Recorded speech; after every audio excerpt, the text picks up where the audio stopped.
દ્વારકા મંદિરના 56 પગથિયા અને 52 ગજની ધજાનો અર્થ. દ્વારકા મંદિરના જે 56 પગથિયા છે એની 3-4 માન્યતાઓ રહેલી છે, જે પૈકી એક સુપ્રસિદ્ધ માન્યતા એ છે કે પ્રભુ શ્રી કૃષ્ણના સમયમાં યદુવંશ ખૂબ જ વિશાળ હતો, એટલે સંચાલન કરવામાં આસાની રહે એ માટે એને 52 પ્રાંતમાં વિભાજિત કરેલા હતા, જેના 4 મુખ્ય દેવતા, એક પ્રભુ શ્રી કૃષ્ણ, બલરામ, પ્રદ્યુમ્ન અને અનિરુદ્ધ, એટલે 52 પ્રાંત પ્લસ 4 દેવતા મળીને 56 પગથિયાનું પ્રતીક છે.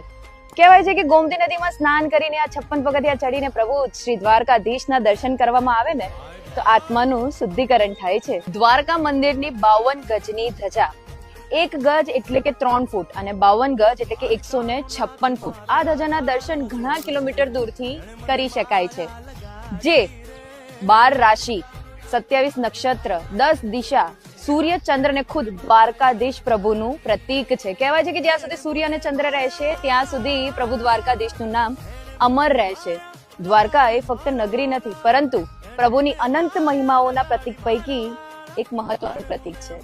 બોલો જય દ્વારકાધીશ.